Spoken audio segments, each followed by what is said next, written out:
ICICI कहता है कि माधवी बुच जी को जो उनका कार्यकाल था आईसीआईसीआई में, उसका रिटायरल बेनिफिट मिला, तनख्वाह नहीं थी। ये सेवानिवृत्ति के पश्चात जो उनको पैसा देना था वो था। मुझे एक बात बताइए कि किसी भी व्यक्ति को रिटायरमेंट के पश्चात हर साल पेंशन का अमाउंट बदलता रहता है क्या? बीच में बंद हो जाता है क्या और फिर से शुरू हो जाता है क्या? कभी हुआ ऐसा? अगर 2014-15 में सब सेटलमेंट हो गई आईसीआईसीआई की और माधवी बुच जी की, और 2015-16 में उस टेबल में आप देखिए कि उनको वहां से कुछ नहीं मिला, नो सैलरी लिखा हुआ है, तो फिर 2016-17 में फिर से क्यों मिलनी शुरू हो गई? ये ऐसी कौन सी पेंशन है? सेटलमेंट हो गया, 5 करोड़ के लगभग आपने दे दिया, ग्रेच्युटी आपने दे दी, फिर आपने देना बंद कर दिया, लेकिन 16-17 में फिर से शुरू कर दिया। ये बड़ी चमत्कारिक पेंशन है, फिर से मिल गई 1,30,00,000। और पेंशन का एवरेज कितना है? कौन सी ऐसी नौकरी है जहां पेंशन तनख्वाह से ज्यादा है? डबल से ज्यादा पेंशन से ज्यादा तनख्वाह होती है। हमने बचपन से सुना था तनख्वाह से ज्यादा पेंशन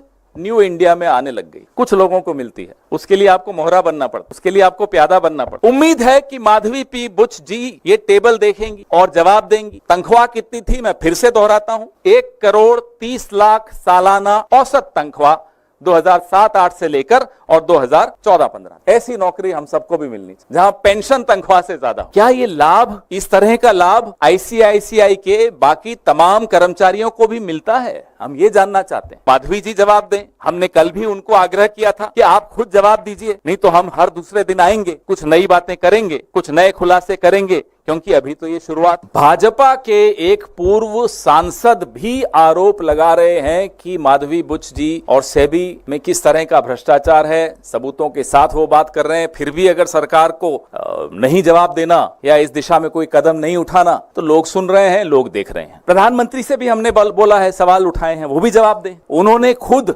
माधवी बुच जी को अपॉइंट किया है। वो और गृह मंत्री ने मिलकर माधवी बुच जी को चेयरपर्सन ऑफ सेबी बनाया है। जवाब उनको देने चाहिए। आप देख रहे हैं देश लाइव, देश की आवाज।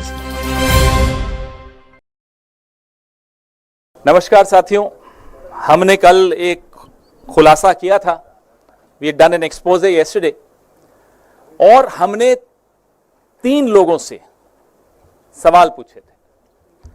माननीय प्रधानमंत्री जी से सवाल पूछे थे, सेबी की चेयरपर्सन से सवाल पूछे थे, और आईसीआईसीआई बैंक से सवाल पूछे थे।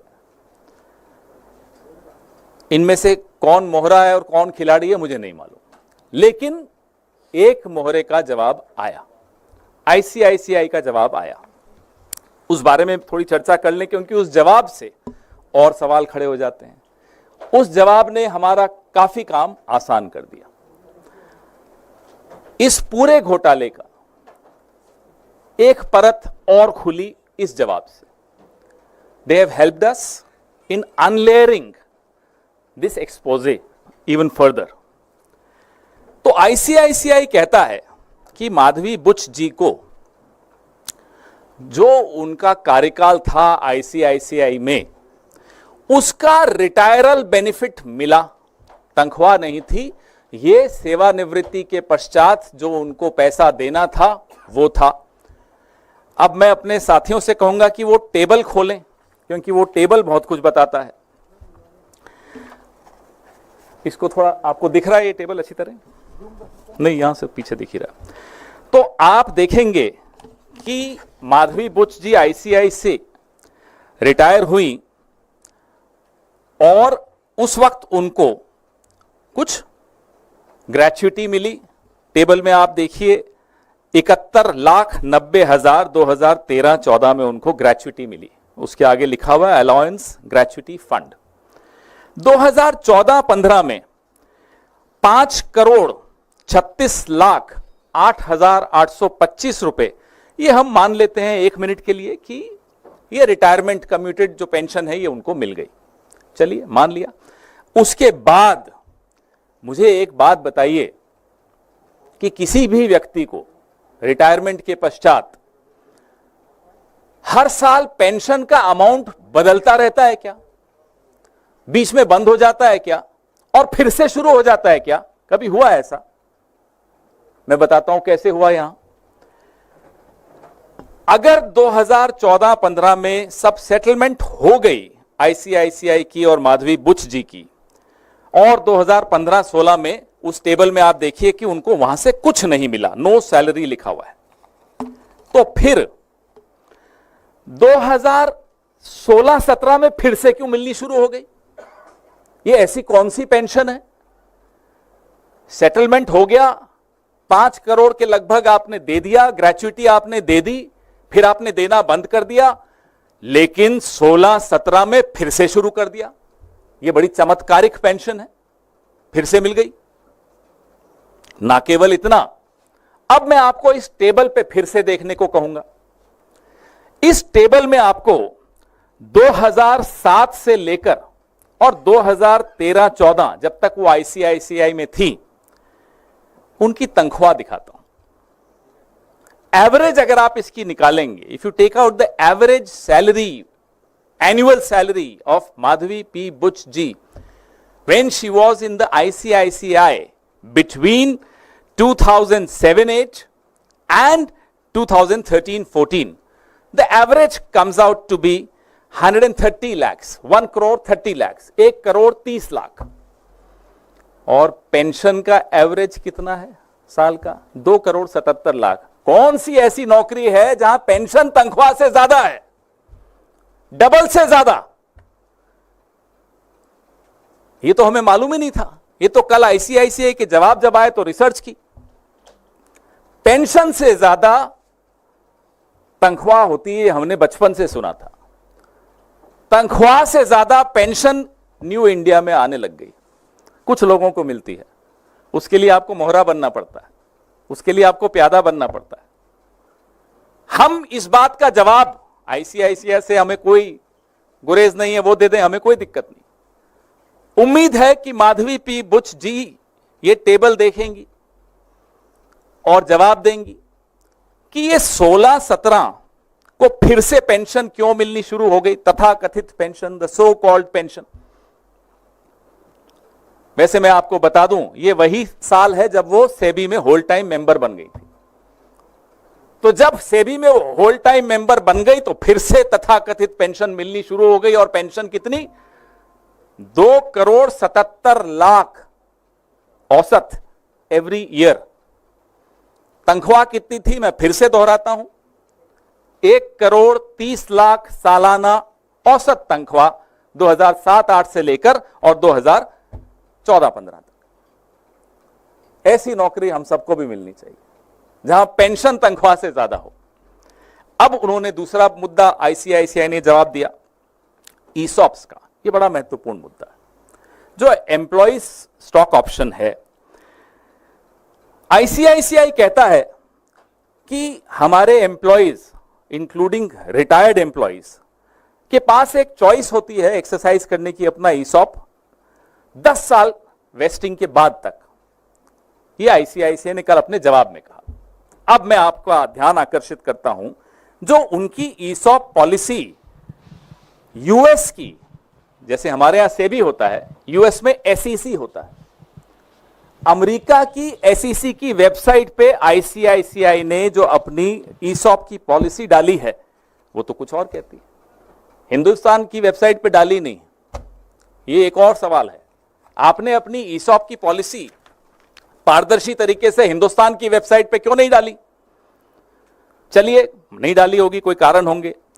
अब आइए आप, जो अमेरिका में एसईसी की वेबसाइट पे आईसीआईसीआई ने अपनी ईसॉप की पॉलिसी डाली है, वो कहती है कि former employees can exercise their ESOPs within a maximum of 3 months following their voluntary termination. अगर मैं आईसीआईसीआई से खुद इस्तीफा देता हूं या देती हूं, तो उस इस्तीफे की तारीख से 3 महीने के भीतर मैं अपने ईसॉप्स को वेस्ट कर सकता हूं, उसको मैं भुना सकता हूं, मैं ले सकता हूं। ये उन्हीं की पॉलिसी है, उन्हीं की वेबसाइट है, प्रेस रिलीज में लिंक है, खोल दीजिएगा, पढ़ लीजिएगा। तो ये 8 साल बाद माधवी बुच जी इस्तीफा देने के 8 साल बाद ईसॉप भुना रही हैं। ये कौन सी पॉलिसी के तहत भुना रही है? नई पॉलिसी कहां है, कौन सी वेबसाइट पे है? आईसीआईसीआई हमें बताए। अब जो शेयर का वैल्यू बढ़ा इस कंपनी की, उस बढ़ी हुई वैल्यू में इन्होंने एक्सरसाइज किया अपना ईसॉप। और यह बड़ी अजीब सा संयोग है कि तब यह सेबी में थी। क्या यह लाभ, इस तरह का लाभ आईसीआईसीआई के बाकी तमाम कर्मचारियों को भी मिलता है? हम यह जानना चाहते हैं। या एक स्पेशल पॉलिसी है जो वेबसाइट पे भी नहीं है, वो कुछ लोगों के लिए है, कुछ प्यादों के लिए है, कुछ मोहरों के लिए है, किसके लिए है? मेरे आपके लिए नहीं है। अगर मैं आईसीआई में होता या आप आईसीआईसीआई में होते तो। लेकिन माधवी बुच जी 8 साल के बाद ईसॉप्स को एक्सरसाइज करती हैं। कौन सी पॉलिसी के तहत करती हैं, हम ये जानना चाहते हैं। फिर अब ईसॉप पे जो टीडीएस दिया, ईसॉप पे एक सवाल हम और पूछना चाहते हैं, मैं भूल गया, माफी चाहता हूं, कि जो ईसॉप्स आपने माधवी बुच जी को दिए वो कहां से दिए होंगे? वो एम्प्लॉइज ईसॉप्स ट्रस्ट से दिए होंगे, किसी का हक मार के दिए होंगे, और एम्प्लॉइज का आपने हक मारा और माधवी बुच जी को आपने उपकृत किया, उनको ऑब्लाइज किया। बताइए, अगर गलत है तो जवाब दीजिए। ईसॉप भी तो ट्रस्ट से ही आएगा। उस ट्रस्ट में जो ईसॉप्स हैं, अगर मैंने ज्यादा ले लिए तो विनीत जी को नुकसान होगा। कितने ऐसे कर्मचारियों को आपने नुकसान दिया और 8 साल बाद एक्सरसाइज करने का इनको अधिकार दिया, यह हम जानना चाहते हैं। अब आइए आप तीसरे और आखिरी मुद्दे पर। The last and the third point is the TDS on ESOPs. जो टीडीएस था ईसॉप्स पे आईसीआईसीआई ने दिया माधवी बुच जी के बिहाफ पर, हम यह जानना चाहते हैं कि क्या यह नीति, यह पॉलिसी तमाम आईसीआईसीआई के अधिकारियों और कर्मचारियों के लिए भी आप करते हैं कि उनका ईसॉप्स पे टीडीएस आप देते हैं? Do you do this, do you extend this courtesy to every employee of ICICI that you pay the TDS on their behalf? And ये जो टीडीएस आपने दिया, जो अमाउंट है उस टीडीएस का आपने पे कर दिया माधवी जी के बिहाफ पर, तो क्या वो माधवी बुच जी की इनकम में माना नहीं जाएगा?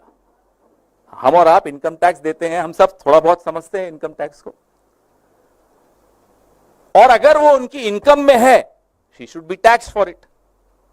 तो आईसीआईसीआई ने ये टीडीएस अमाउंट को टैक्सेबल इनकम में क्यों नहीं दिखाया माधवी जी की?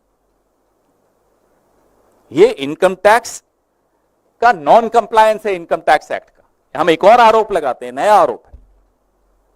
हम इंतजार करेंगे, आईसीआईसीआई जवाब देना चाहता है दे, एसईसी को भी दे कि साहब हमने जो आपकी वेबसाइट पे पॉलिसी डाली है अमेरिका की वो अलग है, हिंदुस्तान में हमने वेबसाइट पे नहीं डाली, लेकिन यहां अलग पॉलिसी है, और यहां भी माधवी जी के लिए एक अलग पॉलिसी है, बाकी कर्मचारियों के लिए अलग पॉलिसी है ईसॉप्स की। बताएं, वी डिमांड टू नो। नहीं तो माधवी जी जवाब दें।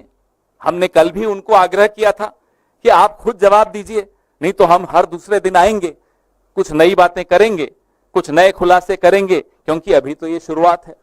As I said, this is the tip of the iceberg. कोई कंफ्यूजन तो नहीं, मैंने बड़ा सिंप्लीफाई करके कोशिश की है समझने की भी और समझाने की भी। पवन जी, मेरा सवाल आपसे ये है कि आपने कल भी प्रेस कॉन्फ्रेंस की और आज भी आपने प्रेस कॉन्फ्रेंस की, सरकार की ओर से या बीजेपी की ओर से कोई जवाब नहीं आया।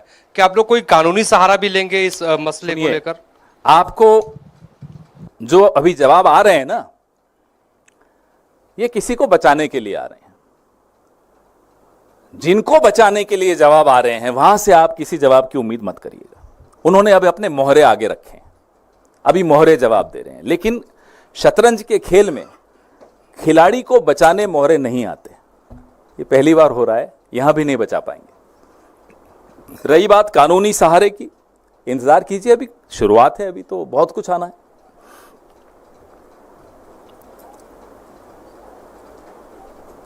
जी, पार्टी नहीं, तमाम और भी आरोप लग रहे हैं।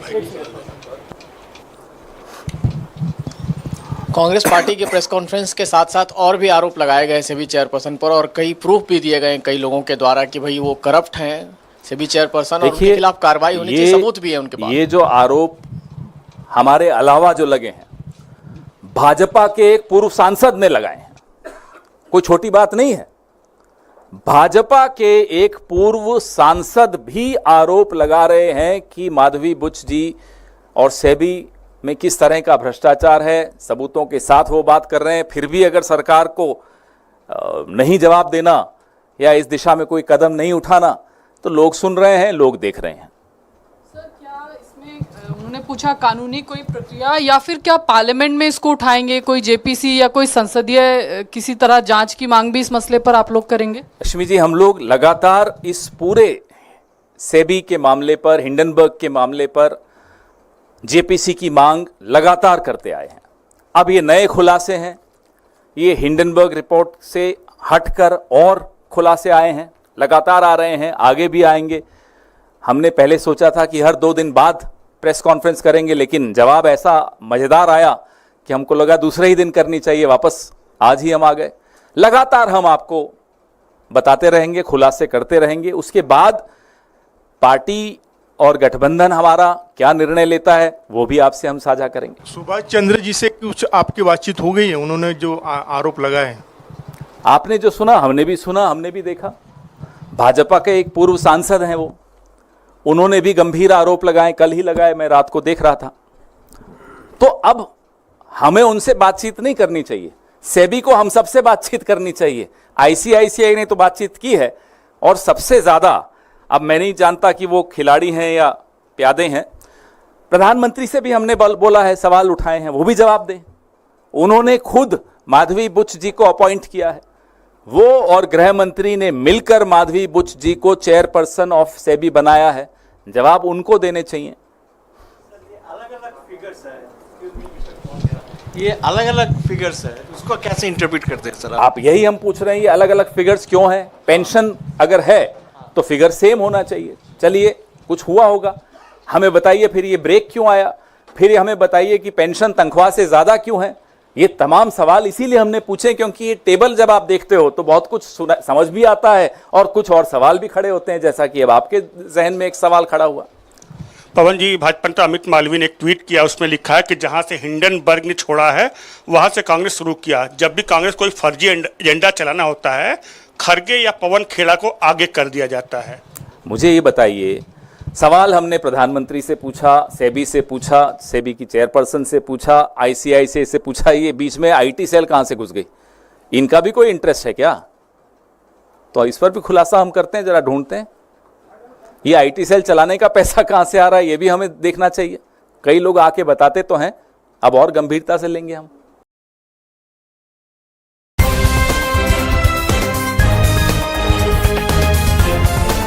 देश और दुनिया की तमाम छोटी और बड़ी खबरों के लिए हमारे चैनल को सब्सक्राइब करना न भूलें और बेल का बटन जरूर दबाएं।